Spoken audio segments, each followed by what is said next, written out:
Hello everyone, today we are taking a look at the FlyWoo FireFly18 1S Nano Baby V3 O4. This also comes with, you can get with walk snail video system, analog, as well as HD0. FlyWoo is one of the one of the few companies, excuse me, that offer all those different video systems. And if you're truly interested in this quad, and maybe quads just generally like it, you probably need to watch more of this video than you might normally. It comes with Robo, a 1002, a 19,800 kV motors. And the props on those motors are HQ 45mm bi-bladed props. The flight controller with the micro USB connection right here is the Goku F405 HD.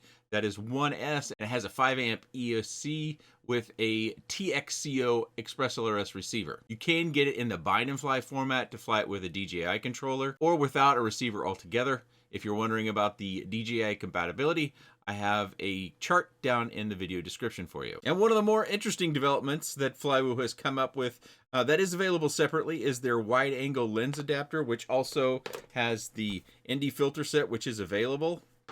And that does come apart on its own. But with this attached, there's really no camera angle adjustment we can get with this canopy. And I did double check this to make sure I had it firmly seated during my flights. I don't see it listed on the spec sheet, but I believe this little PCB right here is actually a voltage regulator. It's probably a 5-volt regulator. The battery connector is the A30 from G&B. And they also have a charger available, the Easy Power E16, which does do storage charge. You can see right here by my left finger. Red, when you have it powered on, is charge, and blue for these dots is storage. It is USB powered, so I use kind of an off-the-shelf 65-watt charger. I have the battery holder for the 450 on here, but it also comes with a 750 as well as a 1000 milliamp. Of course, you do get an extra set of props. We get some extra motor wire tape, a prop pull, a little screwdriver, and an accessory kit which has various screws and components for repairs or if they vibrate loose. It does come with prop protection, but I wouldn't classify this as a Whoop even with this prop protection. It also comes with this, which I believe is an ND filter when you don't use the wide angle lens adapter. We get a right angle USB A to USB-C, and we use that for our O4 Lite activation and to get the recordings off the board. That right angle is actually really critical, and it's actually an improvement over the one I've had in the past. You see how it's got an entire case around it? This is the one we typically see with no plastic around the end, just a little bit of sheathing. We get the obligatory support card, little wiring map for the F405. And while my mother always said I was special, I got not just 2 sheets of stickers, but that sticker, this sticker, this sticker, and that sticker too. But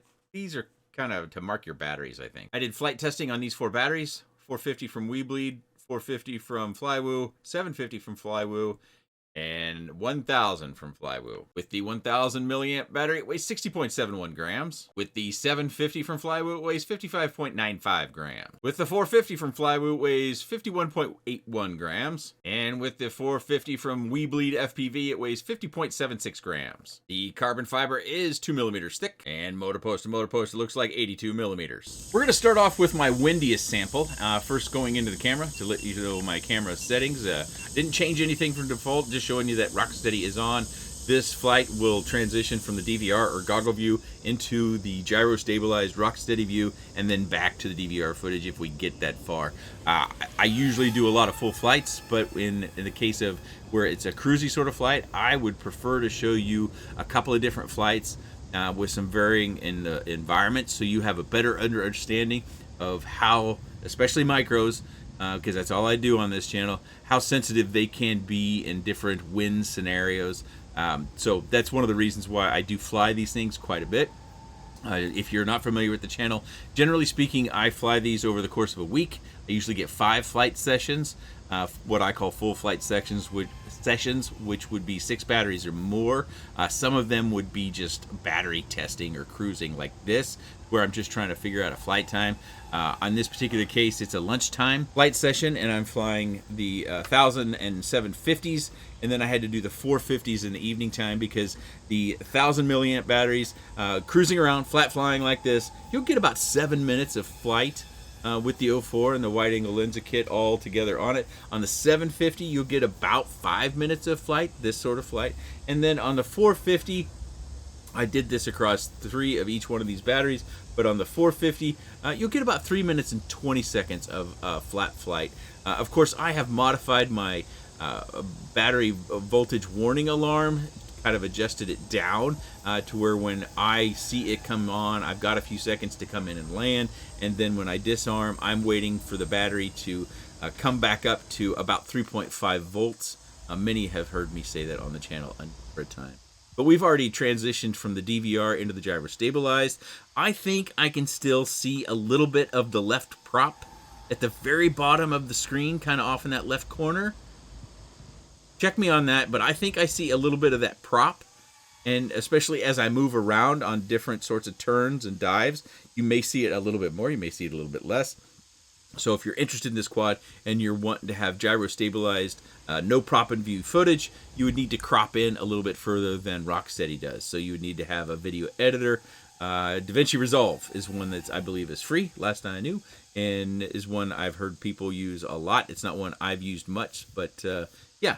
We're back to the DVR footage, and if you missed it in the first section of DVR footage, we can see both props, and we can see a little bit of the motor and the prop hub, and you can also see in the top left-hand corner that is my throttle value as I'm flying around, somewhere in the low 40s. We will also be doing a much faster flight, but the next section of flight footage that I'd like to show you is in lower winds, because in winds that were 10 to 18 miles an hour, you could probably hear it when the winds pick up and get into those teens and maybe even 18, as the Weather Service reported, that it does have an impact on how clean or how stable your flight footage is. So I got a different day in the evening where the wind came down a little bit, and we'll transition into that. So it's obviously not a full sun day, but it's much calmer. Of course, my areas, and you've probably already heard it, I have cicadas, and they are very loud, so you might not be able to hear this at all. And if I compare what my ear heard versus what the camera, the flight audio camera is recording, which is not stock DJI stuff, it's something that I add to the video so that you can hear what the quad sounds like. I have a camera that's set up on the table right next to me. Once it gets about 15 feet away, you can't hear it, and if you're flying like this, it kind of has, hopefully you can hear it, but it's not a high whining pitch, it's more of a lower level hum to the prop. So if you have a space that you want to fly that you might be worried that it's going to bother other people, I think this would be a good candidate if it fits your flight style and what you're wanting to do. I encourage you all to stick around for the more aggressive flying. The camera angle is limited to almost none, in my opinion, unless you take off the wide angle lens adapter, but I did not for faster flying. Sorry, but if that is needed, I can certainly go back out and run it around some more. It's just not something I thought of, because I thought one of the features of this is small, quiet, 1S, and get O4 footage with a wider angle. Something else that I really was kind of expecting was more distortion.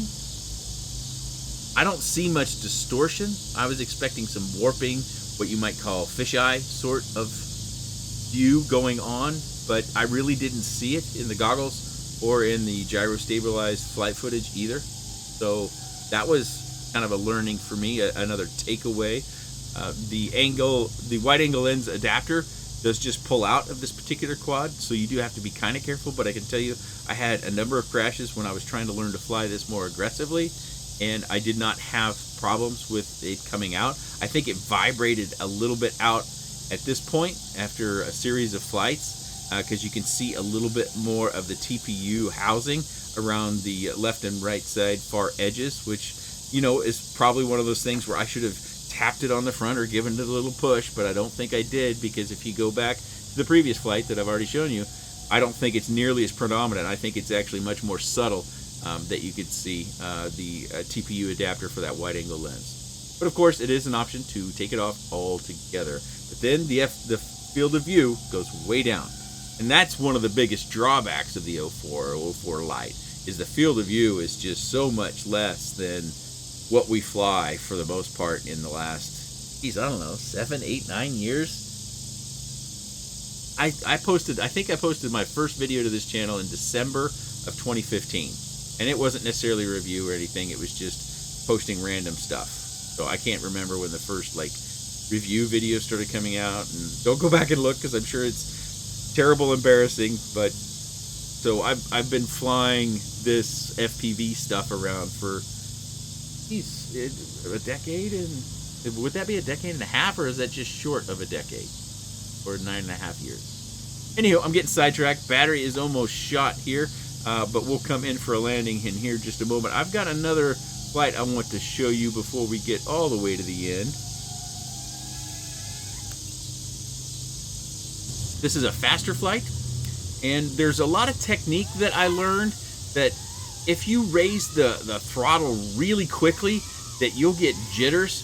The quad actually on its way up will go, and that sound may not mean something to all of you, but I think it's the prop slipping, because I also found if you raise the throttle still quickly but more smoothly, it wouldn't do that. And I think by this flight, I started to kind of get that technique down. But do be very, very aware. If you're cruising and then you go from a low throttle value in the 30s or 40s to 100% really quickly to do your punch outs, which is something I really enjoy, that it'll do that up. Also, the prop wash handling, especially later in the battery, it decreases. So if you come in, and you'll see it later, there's a move that I do where I have to kind of flatten out because I'm running out of vertical space before I hit the ground. So I flatten out, which is bad technique, and then I have to hit the throttle real hard. But I've noticed in my flights with this that are more aggressive that prop wash handling decreases as the voltage goes down.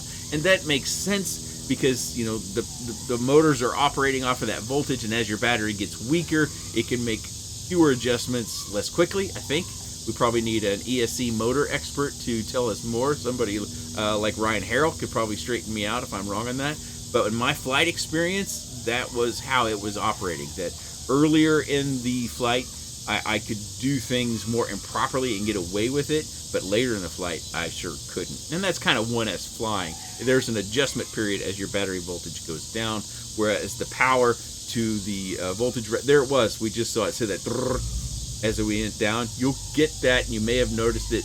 And I think there's one move in this flight, because that's why I picked this flight, where I went up too quickly with the throttle from a lower value to a higher value, and it kind of did the when you went up too. So it's not powerful enough to really smooth those things out. I would really like to see a 2S version, because I think a 2S version, especially 2-inch 2S, which is one of my favorite sizes and has been for a number of years, that would be a really good fit for me, and I think a lot more people would be interested in a 2S 2-inch. But this is 1S, and it's carrying a lot of weight, so it's not all that powerful. Okay, that flight ended. You get about 2.5 minutes with that flight style, and your battery's still in good shape. So we will weigh this up, but I wanted to show you, this comes right out, and it's just kind of the tightness around their lens holder, and this that kind of keeps it in place with the canopy.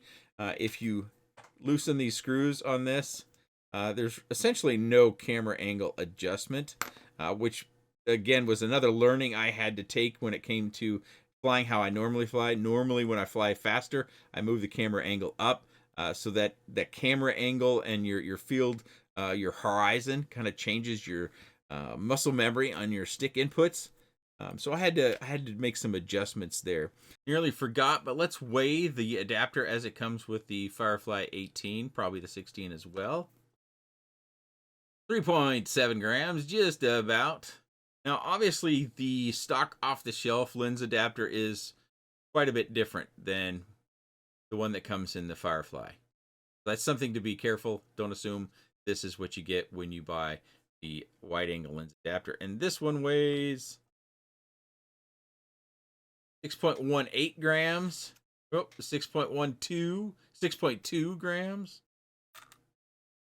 And with the metal backplate, it weighs 7.57 grams. So that should mean that the metal backplate weighs 1.39 grams. We have brass fittings in this one on both sides here on the back. And on each side, you have traditional mount points. Essentially, what this does is the wide-angle lens adapter makes the O4 Lite camera compatible with a frame that is designed for the O4 Pro camera, so that you can mount that in there. Save some weight overall over the O4, or maybe you're just in a pinch because you can't get an O4. Yeah, People are probably there, and maybe you have an O4 Lite and you want to go fly your favorite quad and you're willing to do it, and then you want the wider field of view of this adapter. So I opened both boxes that they sent, and both of the adapters are the same. So it seems like this is our retail off-the-shelf adapter design, and this one is designed specifically for the Firefly 18 and 16. A few things that they've done here on the build that I think I need to call out. One, they have that 5-volt regulator, which I believe is a 5-volt regulator. It's pretty interesting. I didn't see this available on the FlyWoo website, but if I can find it, I will link it down below. And the only reason I mention that is if you're building an O4 or a walk snail system, that could be a pretty handy thing. And depending upon its actual weight, it looks to be about this big. It looks to go from here to about here. That might be a nice little add-on that's relatively inexpensive and low weight versus a Pololu, because I've used the Pololu 5-volt regulators in the past. They're really good, really reliable, but I think they're also more on the expensive side. I did mention it, but you could pull this out and you could still fly with the reduced field of view of the stock O4. I do think it wouldn't have too much of the housing. We might get a bit of the corners, and of course we're going to get more prop if we take this off, I think. But maybe there's a difference between the wide angle and the narrow angle that doesn't reveal more prop. I guess in talking through that, that's possible. As far as other build items that they have, we have good fixture placement for our 2 antennas. No worries there. I do think there's one improvement that I would recommend to them. And if they build in this sort of stack, all manufacturers should be doing this, in my opinion, is they should have a metal, let me stress, metal nut on their bolt right up here. It makes it more tedious to build, but it really secures this stack, because if we look at the stack, there is quite a bit of movement without much force. And if you take a metal nut right there on all 4 posts, that will really firm that up. So one of the things that I did while I was doing the battery testing was, after each battery, I would give each one of these 4 screws 1 full turn with my hex driver. Just trying to squeeze things down to reduce this movement a little bit, because I wanted to see, is there a difference in the stability of the flight footage that I could discern as this got tighter. And once I got down to 6 full turns and each one of these posts was sticking up, a millimeter or 2, I decided that was enough. I wasn't seeing much of a change in turn over turn or battery over battery, so I decided that was enough. I wasn't going to pursue that any further to see if it improved the stability, especially in those higher wind scenarios. I had plenty of times in high winds, but I think the 10 to 18 miles an hour one was a pretty interesting one, because as the winds would come up, you could kind of hear it, and you could also look at the quad and the video footage that are recorded of the quad, and you could kind of discern the impact it would have to the quad and whether it would be something that would be viable in your environments. Now, I had a few days where it was in the 20s, and I would say once it gets into the 20s, it's just not made for stuff this small, this light. Not if you're going to be, you can fly it, yes. But if you would like to go out and fly and hit small gaps, good luck and not breaking something or just getting frustrated, because it does move your line all over the place. Once the winds get up much, above the teens, you're going to have troubles holding your line with something this size, this small. It does have motor connectors on the bottom, so you can replace your motors if you were to bang one up. We have TPU end caps on the arms that will help with the carbon fiber not getting delaminated as you crash into stuff. They zip tied down not only the 5-volt regulator, but they crimped in there the battery lead, which I approve of, because that will keep... In 1S, it's not such a big deal, but, if you have a battery ejection, the last thing before the battery goes away is it pulls on this connector, and when you have the zip tie, then it doesn't pull directly on the pads on the all-in-one flight controller. It pulls on the zip tie first before it gets there. They have nice silk screening. I mean, that's pretty small, and that's pretty clear on both the top and bottom. A question I get, let me cover the motor wires again, the motor wires. I don't know how well we can see this, but it looks like, there we can see it a little bit better. They've just kind of rolled those, and then they're using my favorite acetate tape, I believe it's called. I've got it linked down in the video description. I think I have 2 different links, AliExpress and Amazon. But that's tape I use whenever I build stuff to hold the motor wire down. Keeps it from getting up in the prop line if it wiggles loose or anything like that. With the turns and the motor connectors, probably not necessary, but they've done it, and I approve of it anyways. What was I going to talk about here? I've kind of escaped my mind now all of a sudden. Oh, the I get questions about this battery connector or the holder. So one of the ways that I get this in and out, it's easier on the bigger one, but so I'm going to stick my finger down in it and I'm going to create some down pressure and then I'm going to turn it. And it's going to feel like it might tear, but it won't. Now I'm going to be doing similar to put it back in. So I line it up. It's got a little T in there. I guess it's kind of more of a star or plus. But I'm going to line it up just like a Lego to where the pieces go together, kind of press it, get my finger down in there, create some pressure, and I'm going to be pressing down with my thumb onto my finger, and then once I get that pressure, I'm going to turn it, and it's going to feel... Well, that didn't work at all. Good display. Now, let me try again. You know, no harm there. Let me see. It's a lot easier with my fingers than the bigger one.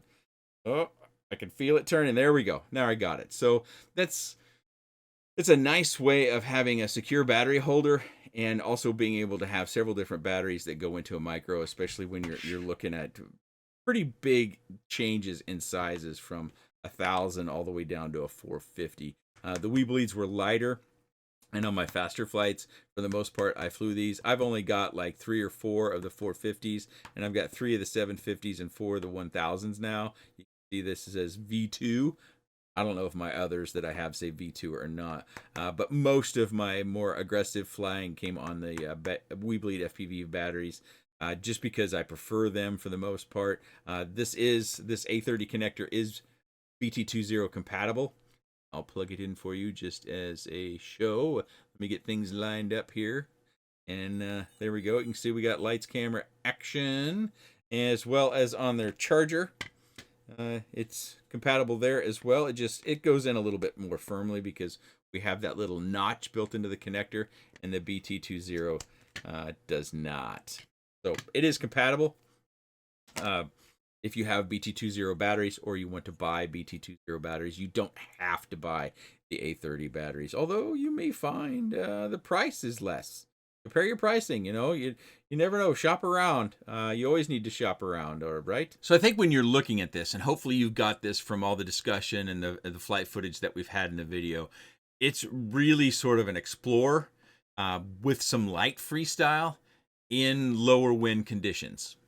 That's really what this is. It's not powerful. It's running 1S. So if you like to do super aggressive sorts of flights, which is kind of my preferred flight style, is to go fast and do quick things, it's probably not going to be a good fit for you. There's quite a bit of flight technique that if you hopefully if you were to buy one or to have one, that you learn, as well as with raising the throttle, which I think is prop slippage. If you go from a cruisy flat, 30s or 40s on the throttle to 100 really quickly, it'll woggle up, as it goes up, and then as you come down with your micro, if you're doing a dive or something like that, if you're not able to have the vertical distance before hitting the ground of being pretty smooth when you come out, you may also notice prop wash, as well as when we talked about how later in the battery the prop wash handling decreases because the motors just can't respond. I presume that's from the low voltage of the battery, but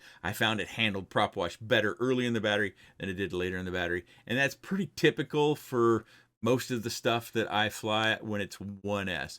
I would really like to see a 2S version, and hopefully the Nano Baby V whatever 220 comes out with the O4 and the wide angle lens, and they include a nut on the top part of that carbon on the screws to kind of secure the entire flight stack as well as the camera. I think that would probably tie off most of my concerns, is 2-inch 2S and that nut, and I think they could probably use a good number of is the 405 1 and 2S compatible?